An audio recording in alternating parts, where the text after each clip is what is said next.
The door to the corner office slammed shut behind me, echoing through the empty floor like a gunshot in the dead of night. "Emily, wait!" My boss's voice cracked, raw and desperate, as she grabbed my wrist, pulling me back into the dim glow of her desk lamp. In that split second, her lips crashed against mine, a forbidden fire that shattered every illusion I held about my straight-laced life. I froze, my heart pounding like a war drum in my chest.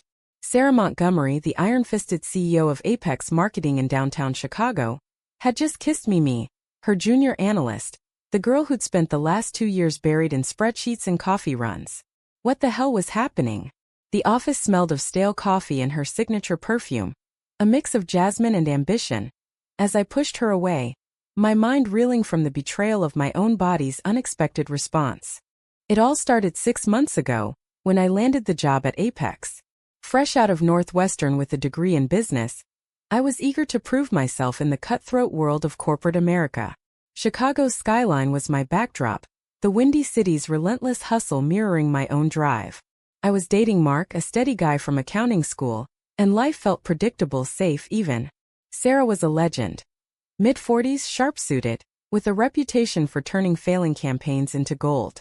She was married to her work, or so the rumors went, divorced twice and fiercely independent. Our first real interaction came during a late-night crunch for the Thompson account. The team had scattered by 10 p.m., but Sarah insisted I stay. "You're the only one who gets it, Emily," she said, her green eyes locking onto mine over a stack of reports. We worked side by side, her laughter cutting through the tension like sunlight through fog. By midnight, we'd nailed the pitch and she high-fived me, her touch lingering just a second too long. I chalked it up to exhaustion. But those late nights became routine. Sarah mentored me, sharing stories of her rise from a small-town girl in Ohio to boardroom powerhouse. "Never let them see you sweat, kid," she'd say, her voice a gravelly whisper that sent shivers down my spine. I admired her, hell, I idolized her. Mark noticed the extra hours, but I brushed it off as career ambition. "It's just work," I'd tell him, ignoring the flutter in my stomach when Sarah's emails popped up. One evening, as rain pelted the windows, she opened up about her past. "My first marriage ended because I was too focused on the climb," she confessed, swirling a glass of scotch we'd smuggled in. "The second?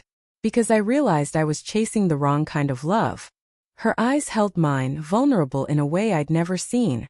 I shared my own doubts about Mark, about fitting into the mold my conservative family from the suburbs expected. "Sometimes," I admitted, "I feel like I'm living someone else's script." That vulnerability cracked something open between us. We started grabbing lunches, discussing everything from politics to poetry. Sarah introduced me to hidden gems in the city, jazz clubs in Wrigleyville, art walks along the lakefront trail.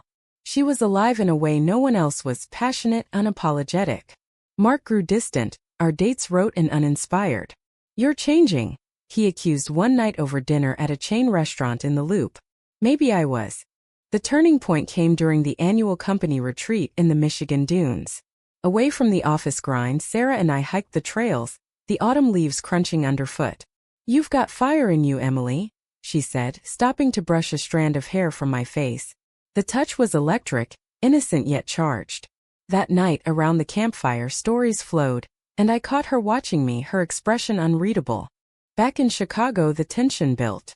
Late sessions turned personal. One Friday, as the team filed out, Sarah asked me to review a final draft. The office was a ghost town, fluorescent lights buzzing overhead. We debated strategies, our voices rising in heated agreement. Then silence. She leaned in, her hand covering mine on the mouse. "Emily, She trailed off, pulling back. I felt the loss like a punch. Weeks blurred into a haze of unspoken words. I avoided Mark's calls, burying myself in work. My family noticed too. Mom's pointed questions about wedding plans during Sunday dinners in Oak Park. "You're not yourself," she said. But who was I, really? Then came the kiss. That fateful night, we'd argued over a risky campaign. I stormed out, fed up with her demands. She followed and everything exploded. Pulling away, I gasped. "What are you doing?" "You're my boss." Her face crumpled. "I don't know. I feel something real here. Don't you?" I fled to the elevator, the city lights blurring through tears. Home in my tiny apartment in Lincoln Park? I paced, replaying the moment. Mark was out with friends. I was alone with my chaos. Was this attraction? Betrayal? The start of something terrifying? The next day I called in sick, wandering Millennium Park, the bean reflecting my distorted self. Sarah texted. We need to talk. Please. I ignored it, but the pull was undeniable. By evening, I showed up at her door in Gold Coast, rain-soaked and resolute. Sarah's penthouse was a stark contrast to my cramped walk-up. Floor-to-ceiling windows framing the glittering lake, modern art on white walls, a testament to her success. She opened the door in sweats, no makeup, looking more human than ever. Emily, she breathed, stepping aside. The air hummed with unspoken regret. We sat on her leather couch, a bottle of wine between us. I'm sorry, she started. I crossed a line. You're straight, engaged practically, and I'm your superior. It's wrong. But her eyes betrayed her. Pleading, hopeful. I shook my head. Mark and I, we're not engaged. And straight? I don't know anymore. The admission hung heavy, a truth I'd buried deep. We talked for hours, unraveling layers. Sarah shared her journey, realizing in her 30s that her marriages failed because she couldn't admit her attraction to women. Society expects the fairy tale, husband, kids, white picket fence. But that's not me. I nodded, thinking of my own upbringing, dad's military rigidity, mom's church socials. I've always played it safe, I confessed. Until you. That night marked the beginning. No more kisses, just tentative steps into friendship laced with possibility. We set boundaries at work, professional during hours, personal after. Lunches became dates in disguise. Picnics in Grant Park, strolls through the Art Institute. Sarah's laugh, rich and genuine, chipped away at my defenses. Mark sensed the shift. Over brunch at a diner in Wicker Park, he confronted me. Who's she? The boss lady. His tone dripped jealousy. I denied it, but the lie tasted bitter. We fought, words like daggers. You're pulling away, he yelled. Guilty, I ended it that week, citing irreconcilable differences. He called me confused, selfish. Maybe he was right. Free from Mark, I dove deeper with Sarah. We explored the city together. Navy Pier at dusk, fireworks exploding overhead as we held hands for the first time. Her touch was gentle, reassuring. This scares me too, she whispered. But it feels right. Emotions swirled. Joy, fear, a budding love that defied labels. At work, whispers started.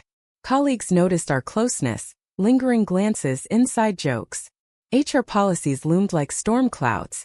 Sarah promoted me to senior analyst, but doubts crept in. Was this favoritism? I confronted her in her office one afternoon. Is this why? Because of us. She sighed. No, Emily. You're talented. But yes, it's complicated. Complications escalated when Sarah's ex-wife, Rebecca, reappeared. A high-powered lawyer from New York, she breezed into town for a conference, demanding dinner with Sarah. Old business, Sarah explained, but I saw the tension. Jealousy gnawed at me as they met at a swanky restaurant in River North. I waited at home, scrolling through old photos, questioning everything. Sarah returned late, distraught. She wants back in. Says she regrets the divorce. My heart sank. Rebecca was polished, experienced, the kind of woman who fit Sarah's world. What did you say? I asked, voice trembling. I told her no. But Emily, she's stirring up old wounds. We argued, my insecurities boiling over. Am I just a rebound? A midlife crisis. The fight left us raw. For days we tiptoed around each other at work, the office a minefield. Then a breakthrough. Sarah invited me to her family's Thanksgiving in Ohio. Meet the real me, she said. Nervous, I agreed. The drive through Midwest farmlands was tense, but her hand on mine steadied me. Her family was warm, if traditional, mom baking pies, dad grilling stories of Sarah's youth. They welcomed me as a colleague, but sidelong glances hinted at suspicion. Over turkey, Sarah came out subtly, introducing me as more than a friend. Shock rippled through the room. Dad's face hardened. This isn't you, Sarah. After 2 failed marriages. Hurt flashed in her eyes, but she stood firm. It is me, Dad. And Emily makes me happy. The trip ended in tears, hers in the car ride back, mine in solidarity. They'll come around. I assured her, though doubt lingered. Back in Chicago, our bond deepened, intimacy building through shared vulnerabilities. We cooked Italian in her kitchen, danced to jazz records, dreamed of futures. But betrayal lurked. At a company gala in the Palmer House, Rebecca showed up uninvited, cornering Sarah on the dance floor. I watched from afar as they talked animatedly, Rebecca's hand on Sarah's arm. Jealousy flared. Later, Sarah dismissed it. Just closure. But texts I glimpsed on her phone suggested otherwise. Flirty, nostalgic. Doubt festered. I confided in my best friend Lisa, over coffee in Bucktown. What if she's playing me? Lisa urged caution. Boss employee? That's power imbalance. Her words echoed my fears. The climax hit during a stormy night. I confronted Sarah in her office after hours, rain lashing the windows. Are you seeing her? I demanded. She denied it, but hesitation betrayed her. We met once. For old time's sake. The admission shattered me. You lied. Tears streamed as I stormed out. The same door from that first kiss, now a portal to heartbreak. Sarah chased me into the lobby. Emily, please. It was a mistake. I love you. Love? The word hung, electric and terrifying. I left, wandering the wet streets, soul aching. Home alone, I curled up, replaying our moments, the laughs, touches, dreams. Was it worth the pain? Days blurred into a fog of avoidance. I requested a transfer to the New York branch, citing personal reasons. Sarah approved it without protest, her signature on the form a silent goodbye. Packing my apartment, I donated half my wardrobe, symbols of the old me. Mark called, offering sympathy. Told you it was trouble. I hung up bitter. The move to Manhattan was a whirlwind. Skyscrapers towered higher than Chicago's, the pace frenetic. At the new office, I threw myself into work, climbing ranks with ruthless efficiency. Colleagues praised my focus, but nights were lonely in my studio overlooking Central Park. Sarah's texts dwindled. Miss you. Hope you're okay. I replied curtly, walls up. Months passed. I dated casually. A guy from finance, a woman from yoga class, testing waters, discovering fluidity in my identity. But none sparked like Sarah. Therapy helped unpack the mess. Power dynamics, trust issues, self-worth. You deserve honesty, my therapist said. Nodding, I realized the betrayal cut deep, but so did the love. Back in Chicago for a conference, fate intervened. At the hotel bar, Sarah appeared, older but radiant. Emily. Her voice broke the ice.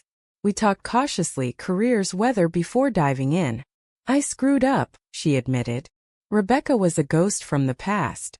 I panicked, sabotaged us. Tears welled. Losing you was my wake-up call. I listened, heart-thawing. You hurt me, Sarah.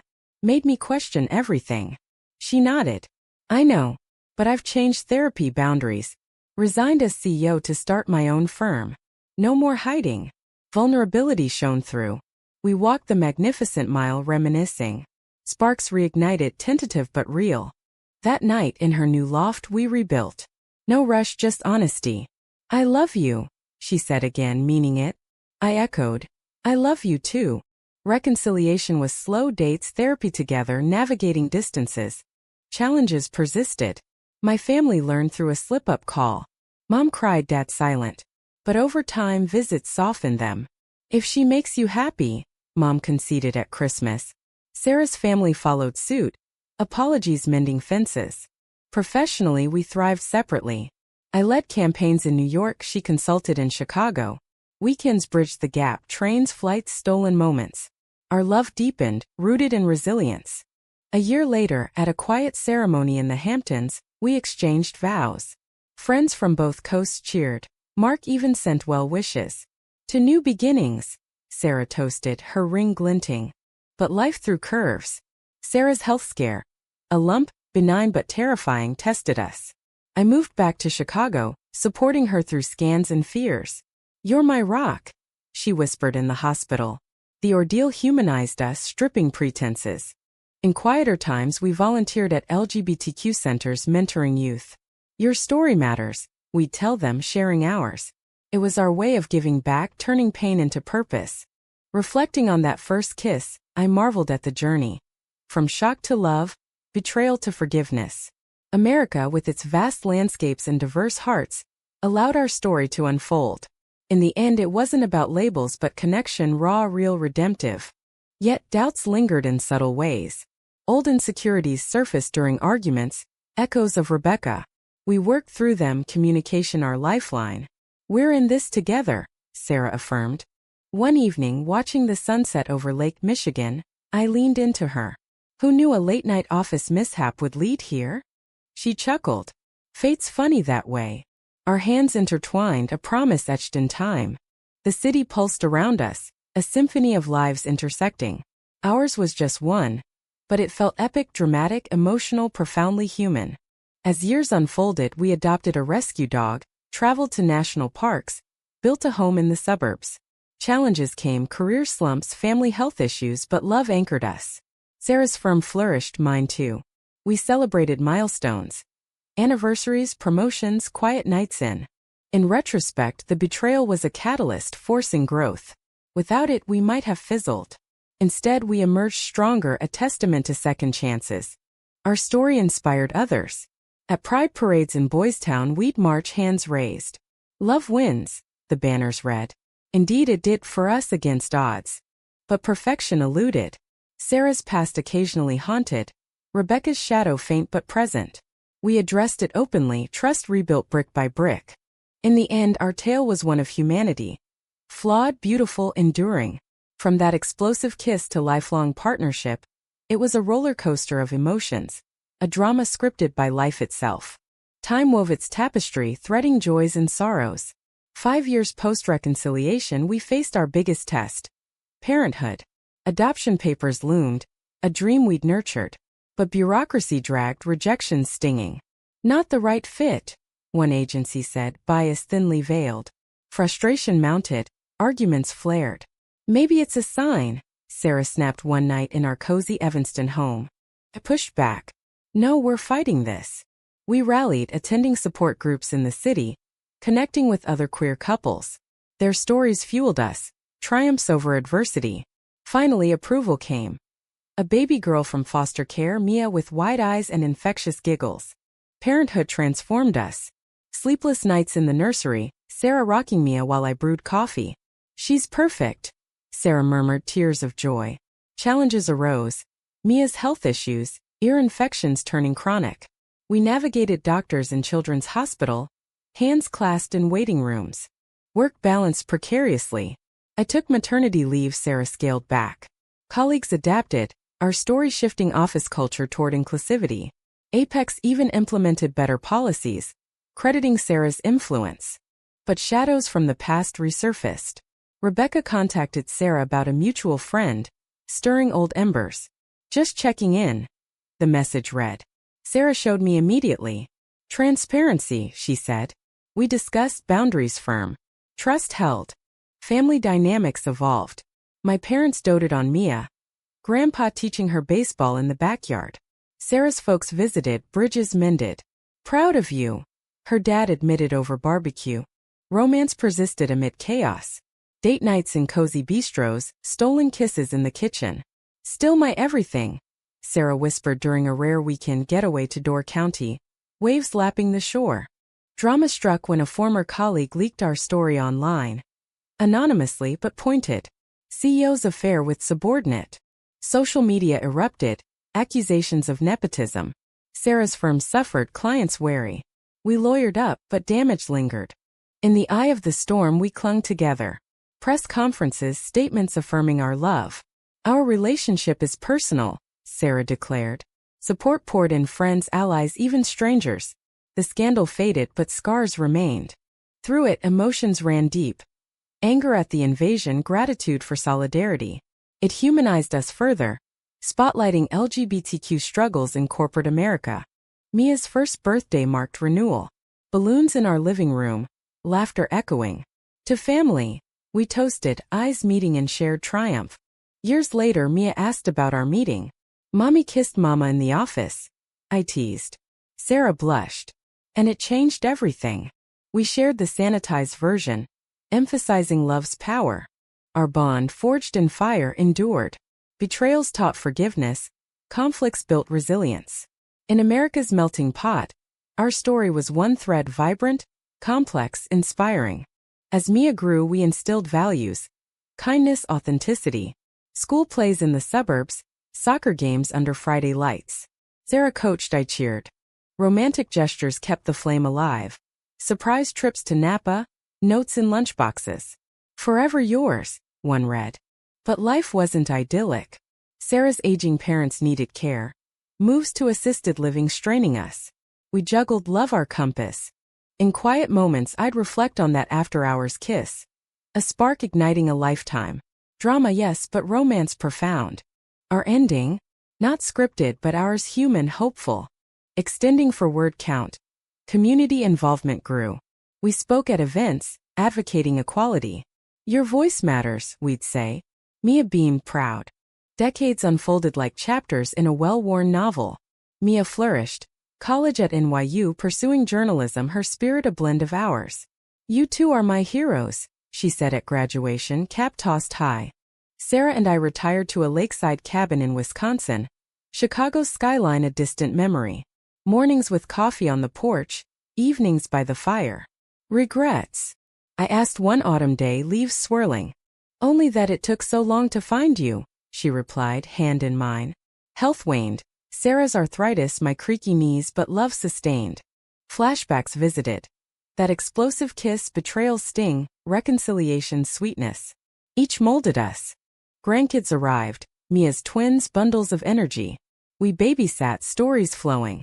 Tell us about the office adventure, they'd beg. We'd laugh, sharing tales of young love. In America's evolving landscape, our union symbolized progress. Marriage equality, once a dream, now norm. We marched in prides, gray-haired but spirited. Yet by kitsch touched us. Sarah's diagnosis, early dementia. I won't forget you, she vowed, eyes fierce. Days blurred, memories fading. I became caretaker, reading old journals, replaying our song. Heartache deepened, but humanity shone. Friends rallied, Mia moved closer. You're not alone, she assured. In lucid moments, Sarah's love pierced through. My Emily, she'd murmur, kiss soft. The end came peacefully by the lake, her hand in mine. Thank you for the adventure, she whispered. Tears fell, but gratitude swelled. At her memorial in Chicago, tributes poured, colleagues, men's family. She taught us to love boldly. I eulogized, voice steady. Alone I wandered familiar spots. The office building now gentrified. The park where we first held hands. Memories comforted. Mia urged healing. Live for both of you. I volunteered more, wrote our story. A memoir of love's triumph over odds. In the epilogue of life I found peace. Our tale, dramatic, emotional, romantic, was profoundly human. From unexpected kiss to eternal bond, it echoed America's promise. Freedom to love. Years later, at my own twilight, I joined Sarah. Our legacy enduring and hearts touched. But wait, the ending felt by kitsch yet Nan Van. Loss, but lessons lived on. Mia carried the torch, her family thriving. In reflection, our story wasn't perfect but real. Conflicts resolved, betrayals forgiven, love prevailing. As the sun set over the lake, I smiled. We did good, love.